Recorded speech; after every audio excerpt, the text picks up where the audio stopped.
Hello students, कैसे हैं आप सब। उम्मीद करता हूं आप सब बिल्कुल ठीक होंगे और कल फिजिक्स का एग्ज़ाम है तो आपकी तैयारियां भी बहुत ही अच्छी होंगी। उम्मीद करता हूं कि आप पेपर में अच्छे अच्छे सारे प्रश्नों को सॉल्व करेंगे। बच्चों, आज हम लोग एक लास्ट टॉपिक पर और चर्चा कर लेते हैं और आपका ज़्यादा समय बर्बाद नहीं करते हैं। देखो बच्चों, प्रश्न लिखा हुआ है, यदि प्रिज्म कोण ए बहुत छोटा है तो सिद्ध कीजिए कि del M is equal to n minus one into a, जहाँ डेल एम न्यूनतम विचलन कोण तथा एन प्रिज्म का अपवर्तनांक है। बच्चों, प्रिज्म से भी लगभग एक क्वेश्चन हर साल आता ही है। मैंने सोचा कि ये एक इंपॉर्टेंट क्वेश्चन है तो आज लास्ट आपके लिए जो है इस पर भी एक वीडियो बना दी जाए। फिर कल आप अपना अच्छा एग्जाम देंगे, फिर हम लोगों की मुलाकात होगी अगले वीडियो में, है ना। तो बच्चों, इस क्वेश्चन को सॉल्व करने के लिए मैंने पहले से ही फिगर ड्रॉ कर दिया है ताकि आपका बहुत ज़्यादा टाइम भी बर्बाद ना हो। एक बार फिगर को समझ लेते हैं। जैसे कि उन्होंने कहा कि प्रिज्म है तो हमने एक प्रिज्म बना दिया, है ना। प्रिज्म क्या है? ए बी सी एक प्रिज्म है जो एयर में रखा गया है ना। आई क्या है? एक आपतित किरण है जो पी पॉइंट पर आती है, प्रिज्म से टकराती है और क्यू पॉइंट से होते हुए एस डायरेक्शन में चली जाती है। बच्चों, इधर भी एयर का मीडियम है, इधर भी एयर का मीडियम है। प्रिज्म के अंदर वो तो प्रिज्म है ना, तो मीडियम चेंज हो गया। यहाँ से आई पी किरण जाती है और इधर से क्यू एस किरण निकल जाती है। N1 और N2 ये क्या है? ये लाइन AB और AC पर अभिलंब हैं, ठीक है ना बच्चों। फिर से समझो, N1 और N2 क्या है? लाइन AB और AC पर लंब हैं, अभिलंब हैं, है ना। और जब इन अभिलंबों को अंदर के लिए बढ़ाते हैं तो हमें एक पॉइंट O मिलता है जहाँ पर ये दोनों ही रेखाएं आपस में एक दूसरे को काटती हैं। कौन सा पॉइंट है? ये O पॉइंट है जहाँ पर दोनों ही रेखाएं आपस में काटती हैं और यहाँ पर एक एंगल बनता है जो कि O है। प्रिज्म का अपवर्तनांक कोण कौन सा है? अपवर्तन कोण कौन सा है? A है, ठीक है ना। अब क्या करते हैं, ये जो दोनों किरणें हैं, मतलब यहाँ से गई हुई आपतित किरण और यहाँ से निकली हुई परावर्तित किरण I और S, I को आगे की तरफ अगर बढ़ा दिया जाए, जैसे कि हमने यहाँ से बढ़ाया है I से P, P से R तक हमने जो ये बढ़ाया है ये आगे के लिए बढ़ाया, और S को पीछे के लिए बढ़ा दिया जाए। I को कहाँ बढ़ाएं? आगे के लिए। S को कहाँ बढ़ाएं? पीछे के लिए। तो ये दोनों ही किरणें पॉइंट M पर एक दूसरे को इंटरसेक्ट करती हैं या काटती हैं, है ना। बच्चों, ये जो भी मैं बोल रहा हूँ कि ये प्रिज्म है और ये सब है, यही सब आपकी थ्योरी है। आपको पता होना चाहिए ये क्वेश्चन लगभग 5 नंबर में आता है बच्चों। जब भी आएगा आपको 5 अंक दे करके जाएगा। 5 अंक ऐसे ही नहीं मिल जाते हैं, है ना। इसके लिए थोड़ा सा लिखना भी पड़ता है। थ्योरी का 1 नंबर मेरे ख्याल से होता है कि अगर आप 1 नंबर में लिख करके आते हैं केवल थ्योरी तो आपको 1 नंबर मिल जाना चाहिए। लेकिन हमें 1 नंबर से नहीं, हमें पूरे 5 नंबर चाहिए बच्चों, है ना। तो क्या करेंगे, 5 नंबर के लिए हम लोग इसको अच्छे से लिखेंगे और समझेंगे। तो क्यों ना थ्योरी भी साथ ही साथ लिखते हुए चलते हैं, है ना। पहले क्या है, हमने एक प्रिज्म लिया तो माना एक प्रिज्म लिखेंगे, इसमें माना एक प्रिज्म। क्या है प्रिज्म? अभी हमने आपको बताया बच्चों, ABC है ना। जिस पर नहीं, इसका लिखेंगे पहले, जिसका अपवर्तन कोण क्या है? A है ना। जिसका अपवर्तन कोण क्या है? A है। इतनी बात हो गई। अब क्या है? IP आपतित किरण क्या है? इस पर आपतित किरण, बच्चों ये मैं ऐसे ही आपको समझाने के लिए लिख रहा हूँ। थ्योरी आप अच्छे से पढ़ करके जाएं। मैं इस पे बता रहा हूँ जो बातें, मैं कुछ ऐसी बातें हो सकती है जो इस पर लिख ना पा रहा हूँ, ठीक है ना। आप मेरी बात को सुनिए और समझिए और अपने अकॉर्डिंग थ्योरी को लिख करके आइए। क्योंकि बोर्ड छोटा है तो इसलिए हम बहुत ज़्यादा टाइम वेस्ट नहीं करेंगे थ्योरी को लिखने में। जो मेन पॉइंट्स हैं हम वो लिखेंगे, ठीक है। और बाकी सारी चीज़ें आप सुनते जाइए और अपने माइंड में तुरंत फीड करते जाओ भैया, है ना। तो आपतित किरण क्या है? इस पर आपतित किरण IP है, पर आपतित किरण IP है ना। इतनी बात हम लोग लिखते हैं। और जैसे कि अभी मैंने आपको बताया कि ये आगे के लिए अगर बढ़ा दी जाए और S पीछे के लिए बढ़ा दिया जाए तो ये दोनों पॉइंट M पर काटते हैं, ठीक है ना। यदि आपतित किरण IP है जो दूसरी तरफ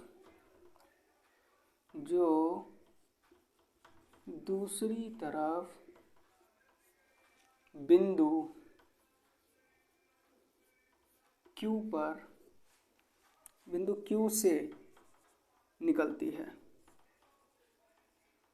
Q से निकलती है, कहाँ से निकलती है? प्रिज्म के बाहर निकलती है ना, Q से निकलती है, ठीक है ना। अब जैसे कि मेन पॉइंट क्या है कि हमें डेल बताना है, तो हम ये बताएंगे कि डेल क्या है?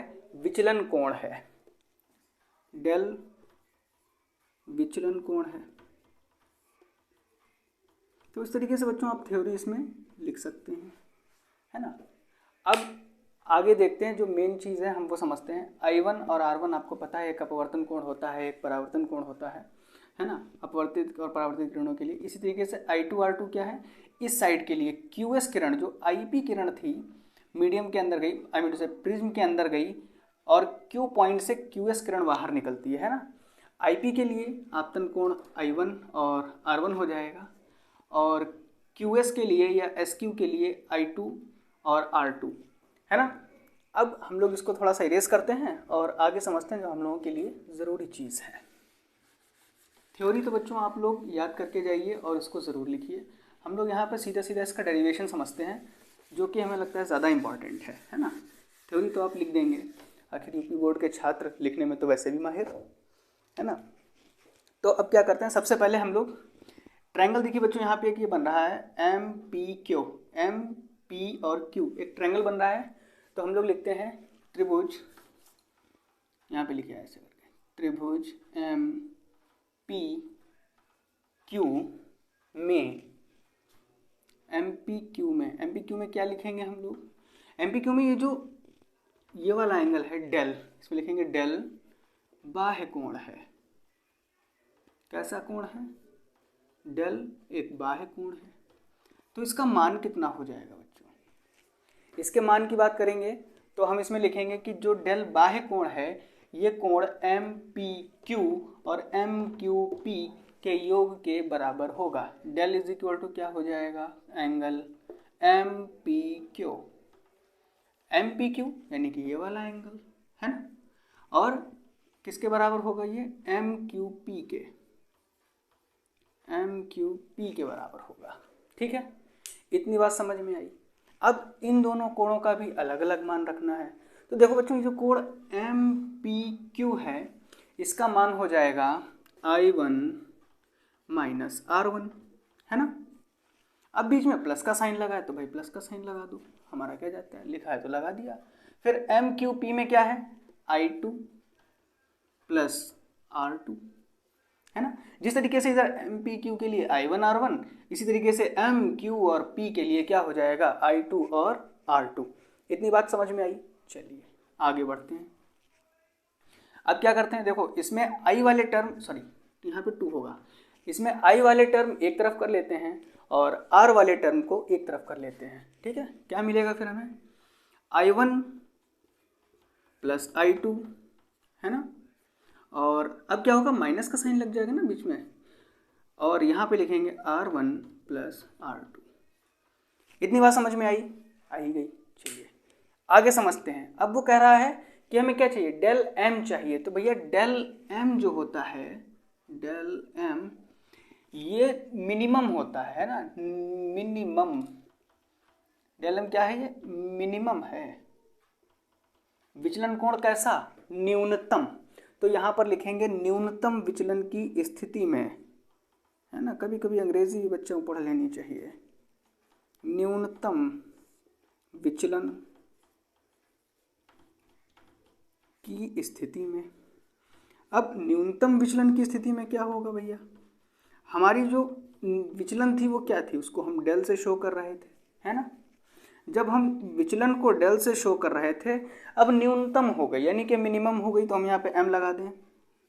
तो न्यूनतम विचलन की स्थिति में डेल क्या हो जाएगा? डेल M के बराबर हो जाएगा। ऐसे लिख लो, ज़्यादा समझ में आएगा। में डेल M हो जाएगा। फिर न्यूनतम विचलन की दूसरी स्थिति क्या होती है कि जो कोण आपका I1 है, ये I2 के बराबर हो जाना चाहिए और ये I हो जाएगा, है ना। मतलब I1 और I2 का मान बराबर हो जाएगा। जब मान बराबर हो जाएगा तो हम लोग इसको I बना देंगे। अब R की बारी, ऐसे ही R के साथ कर लेते हैं कि R1 इज इक्वल टू होगा R2 और ये बराबर हो जाएगा आर के, ठीक है ना। यहाँ पर एक छोटी सी लाइन लिख लेते हैं, यही न्यूनतम विचलन की स्थिति है।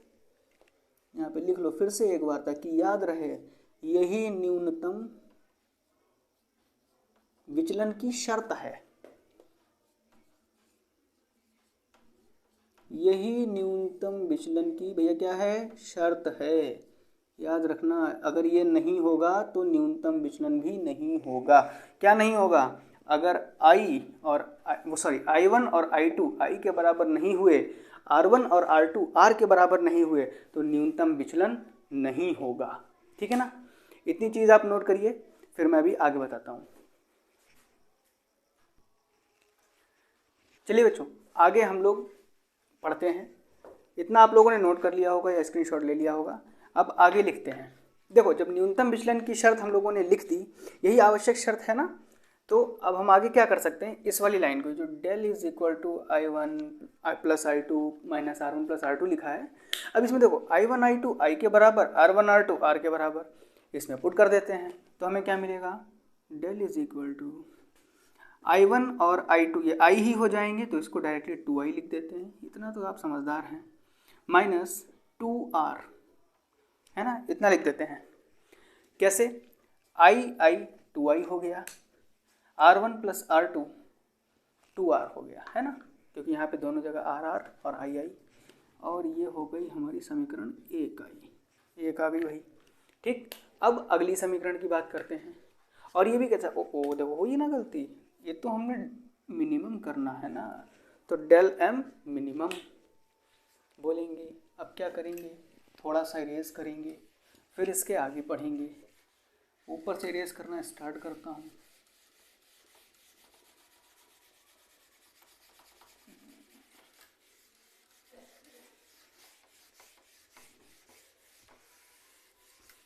बच्चों, क्वेश्चन भाई इंपॉर्टेंट है मेरे अकॉर्डिंग, आप लोग पढ़ के ज़रूर जाएं, आ जाएगा तो आपके लिए बहुत अच्छी बात है ना। अब हम लोग देखते हैं चतुर्भुज में। चतुर्भुज कहाँ बना, फिगर में देखो, अभी दिखाते हैं। देखो चतुर्भुज ये बना, APOQ, कौन सा बना, APOQ, है ना। तो अब लिखते हैं चतुर्भुज APOQ में। अब APOQ में क्या लिखते हैं, APOQ में कुछ एंगल्स के बारे में चर्चा करें तो AP और O ये किसके बराबर हो जाएगा, AQO के। क्यों बराबर हो जाएगा अभी बताते हैं। लिखते हैं एंगल APO ये बराबर हो जाएगा, ओ नहीं बराबर नहीं होगा, प्लस का साइन लगाएंगे और लिखेंगे एंगल AQO, ये हो जाएगा 180 डिग्री। चतुर्भुज के चारों कोणों का योग होता है 360, तो दो कोणों का योग हो गया 180। यहाँ पे लिख लेते हैं प्रत्येक कोण 90 अंश है, क्योंकि प्रत्येक कोण 90 अंश है, 90 डिग्री है भैया। कैसे है 90 डिग्री, ये देखो, ये क्या है, अभिलंब है ना, तो यहाँ पर 90 डिग्री बन रहा है, तो अंदर भी तो 90 की डिग्री बनेगा ना, इसलिए APO और AQO is equal to 180 degree हो जाएगा। अब APO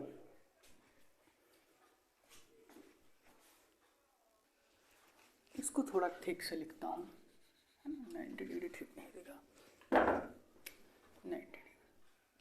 अब बच्चों देखो, हम लोग क्या कह रहे थे कि कोण APO और AQO 180 डिग्री हो गया। आमने सामने के ये कोण हमने लिख दिए ना, तो हम ये दोनों आमने सामने के कोण भी लिख देते हैं। इसमें क्या लिखेंगे, एंगल A प्लस, देखो बच्चों इस वाले का तो हम लोगों ने एंगल A मान ही रखा है, लिखा हुआ है, तो और दूसरा क्या है POQ, ये दोनों भी 180 डिग्री हो जाएंगे, तो लिखते हैं एंगल PO और Q, ये भी कितने हो गए 180 डिग्री। ऐसा क्यों किया, चतुर्भुज के चारों कोणों का योग 360, तो दो कोणों का योग 180 यहाँ लिख दिया, दूसरे दो कोणों का योग 180 यहाँ लिख दिया। आमने सामने के कोणों का योग हम लोगों ने 180 दिखाया है ना। लेकिन यहाँ पर अब दूसरा त्रिभुज देखते हैं P और Q में, यहाँ पर लिखते हैं परंतु, है ना, लेकिन क्यों लिखा अभी बताते हैं। परंतु ट्रायंगल POQ में, अब POQ में क्या हो जाएगा, देखो यहाँ पर POQ एंगल लिया था ना, तो POQ एंगल लिया तो यहाँ पर एक ट्रायंगल भी तो बन रहा है ना। तो अब इस ट्रायंगल में भी थोड़ी सी चर्चा करते हैं। क्या किया हम लोगों ने कि POQ का ये वाला एंगल, ये वाला एंगल और ये वाला एंगल, आपको पता होना चाहिए कि त्रिभुज के तीनों एंगल्स यानी कि एंगल P, एंगल Q और एंगल O है ना, ये कितने होते हैं 180 डिग्री होते हैं। क्यों? क्योंकि त्रिभुज के तीनों कोणों का योगफल 180 डिग्री होता है। खैर हमें यहाँ पर तीनों से मतलब तो है, लेकिन हम यहाँ पे इसको नहीं समझ रहे हैं, हम लोग तो प्रिज्म समझ रहे हैं। तो इसको लिखेंगे R1 प्लस R2 प्लस इस थर्ड वाले को क्या लिखेंगे, वही पुराना POQ, angle PO and Q is equal to 180 degree. ठीक है, इतना देखो बच्चों समझ में आया। ट्रायंगल से क्या लिखा हम लोगों ने, R1 प्लस R2 किसके बराबर, और POQ, तीनों को अगर ऐड करेंगे तो कितना आएगा 180 है ना। अब यहाँ पर देखो ये वाला और ये वाला एक दोनों के, इसका भी 180 इसका भी 180 माना है ना, तो इनको आपस में बराबर करके लिख देते हैं। कैसे लिखेंगे, angle A plus POQ is equal to, अब 180 हटाओ और इसको बराबर में लगाओ, R1 plus R2 plus angle POQ है ना। अब दोनों जगह जब POQ कॉमन है तो POQ भी कैंसिल हो जाएंगे और क्या बचेगा आपका, angle A is equal to R1 plus R2। इतनी बात समझ में आई। अब यहाँ पर देखते हैं, हम लोगों ने न्यूनतम विचलन की शर्त में क्या लिखा था कि ये दोनों कैसे हो जाएंगे, R हो जाएंगे है ना। अब यहाँ पे जब दोनों R हो जाएंगे तो क्या लिखेंगे, angle A is equal to R plus R is equal to 2R। क्यों? तो यहाँ पे लिख लेते हैं, क्योंकि R क्या है, R1 प्लस R2 है, तो R is equal to R1 R2 है ना। प्लस का साइन नहीं लगेगा बच्चों, इस तरह से है ना। तो हमने ये लिख दिया। अब ये 2R हो गया, हमें क्या चाहिए, R की वैल्यू चाहिए ना। तो R की वैल्यू क्या हो जाएगी बच्चों, यहाँ से A/2 है ना। R की वैल्यू क्या हो जाएगी A। बच्चों आपने उतना नोट कर लिया होगा है ना। अब आगे देखते हैं, समीकरण 1 व 2 से इसको समीकरण 2 बना लो है ना। तो समीकरण 1 व 2 से, अब 1 व 2 से भैया क्या करेंगे, देखो R की वैल्यू समीकरण 1 में रख देते हैं, तो del M is equal to हो जाएगा 2I माइनस 2A/2 है ना। एक 2 से 2 कैंसिल हो जाएगा, तो आपके पास क्या बचेगा 2I माइनस A है ना, ये बचा। और ये किसके बराबर है, डेल M के बराबर है। हमें वैल्यू चाहिए I की, तो यहाँ पर लिखते हैं I इज इक्वल टू, देखो I को यहीं छोड़ दिया, डेल M और ये A प्लस में हो जाएंगे इधर, डेल M प्लस A/2। ये हमारी I की वैल्यू आ गई बच्चों। किसकी वैल्यू आ गई, I की वैल्यू आ गई। अब हमें I की वैल्यू पता है, हमें R की वैल्यू पता है, दोनों वैल्यूज़ हमें मिल चुकी हैं। तो हम यहाँ पर एक चीज़ लिखते हैं, क्या लिखेंगे, स्नेल के नियम से। बच्चों स्नेल का नाम सुना है ना, हाँ सुना ही है, वही स्नेल भाई साहब हमारे क्या बताते हैं, स्नेल के नियमानुसार, स्नेल के नियमानुसार क्या होता है, ANG यानी कि एयर टू ग्लास है ना। N क्या है, अपवर्तनांक, किसके बराबर हो जाता है, 8 क्यों लग रहा है भाई, S बन जाओ, sine I upon sine R। ये तो होता है ANG is equal to sine I upon sine R। I का मान कितना, इतना, R का मान कितना, उतना, मतलब इतना उतना नहीं बच्चों लिखना है, क्या लिखना पड़ेगा, I का मान होता है डेल M प्लस A/2 है ना, और अपॉन में साइन R का मान लिखो भैया, साइन R का मान A/2। यहाँ पर भी साइन का साइन लगाओ और लिख डालो, और ये किसके बराबर है, ये ANG है ना बच्चों, इतना नोट करो, फिर अभी हम आगे और लिखाते हैं।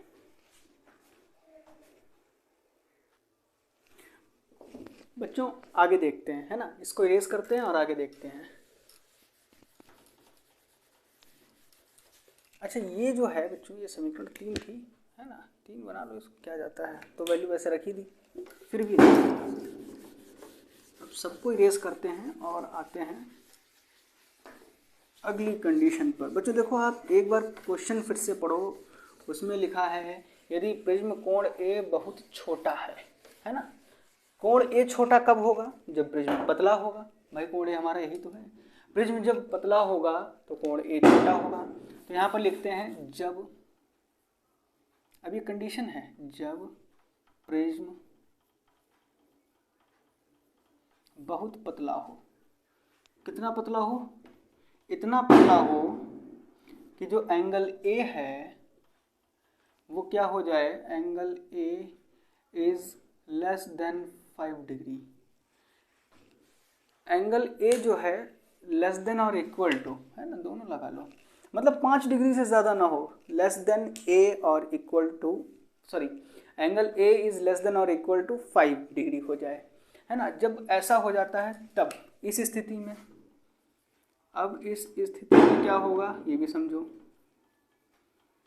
तो इस स्थिति में जो हमारा साइन था, अभी हम लोगों ने लिखा sine A plus lambda m upon 2, ये था ना, इसकी वैल्यू क्या हो जाएगी, साइन गायब हो जाएगा, केवल A plus lambda m by 2 बचेगा। इसी तरह से जब प्रिज्म बहुत ही पतला है तो साइन A बाई 2 भी क्या बचेगा भैया, केवल A बाई 2 बचेगा, है ना।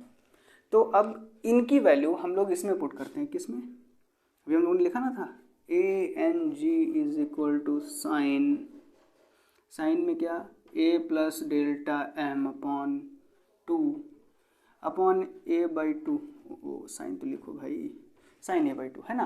अब इसमें हम लोग ये वाली वैल्यू पुट करते हैं, इरेज करें और वैल्यू पुट करें।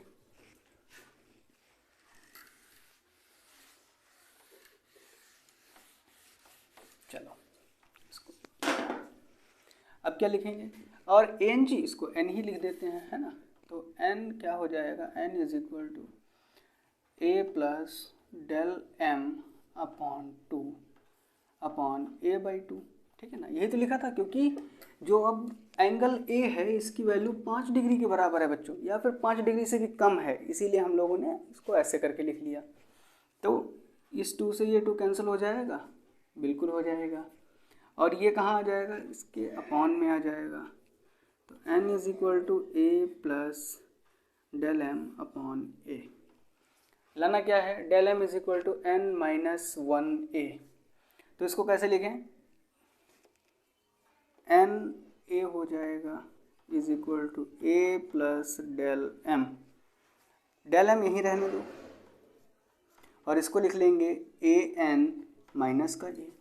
इतनी बात समझ में आई। देखो ये सिंपल सी कैलकुलेशन है, n A लिख दिया और A प्लस डेल m एक तरफ लिख दिया, है ना, और सॉल्व कर लेते हैं थोड़ा सा। तो A n माइनस A और यहाँ पर डेल m है, तो डेल m ऐसे ही रहेगा, अकेला है, यहाँ से A कॉमन आ रहा है, तो क्या बचता है n माइनस 1A। अरे वाह, ये तो प्रूफ हो गया, देखो, है ना, यही चीज़ प्रूफ हुई जो हमें प्रूव करनी थी, कि जो डेल m है वो n माइनस 1 इंटू A होता है ना। ये देखो बच्चों प्रूफ हो गया है ना। अब इसमें हमें आगे क्या लिखना है, थोड़ी सी थ्योरी है वो लिखनी पड़ेगी, ज़रूरी है, लिख लेते हैं। इसको बना लेते हैं इक्वेशन 4। क्या है ये है इक्वेशन 4। बच्चों देखो इक्वेशन 4 को देखने से आपको बिल्कुल अच्छे से ये बात पता चल रही होगी कि जो न्यूनतम विचलन कोण डेल m होता है वो हमारे आपतन कोण या परावर्तन कोण पर डिपेंड नहीं होता है ना। तो इसमें आपको साफ साफ दिख रहा है कि वो आपतन कोण और परावर्तन कोण इसमें नहीं आ रहा है, यानी कि I और R इस वाले फॉर्मूले में कहीं भी नहीं आ रहा है, ठीक है ना। तो हमारा जो विचलन कोण होता है वो I और R पर डिपेंडेंट नहीं होता है, बल्कि वो N और A पर डिपेंड करता है ना। N क्या है, प्रिज्म का अपवर्तन कोण है, और सॉरी उल्टा बोल गया, n क्या है, प्रिज्म का अपवर्तनांक होता है। n क्या है, प्रिज्म का अपवर्तनांक है, और a क्या है, ये हमारा अपवर्तन कोण है ना। a क्या है, हमारा अपवर्तन कोण है। तो बच्चों ये थी आज की हमारी एक छोटी सी टॉपिक पर वीडियो। उम्मीद करता हूँ कि ये टॉपिक भी आपको बहुत अच्छे से समझ में आएगा। कल का एग्ज़ाम आपका और भी अच्छा होगा। आप लोग जम के तैयारी कीजिए। मिलते हैं फिर अगली वीडियो में।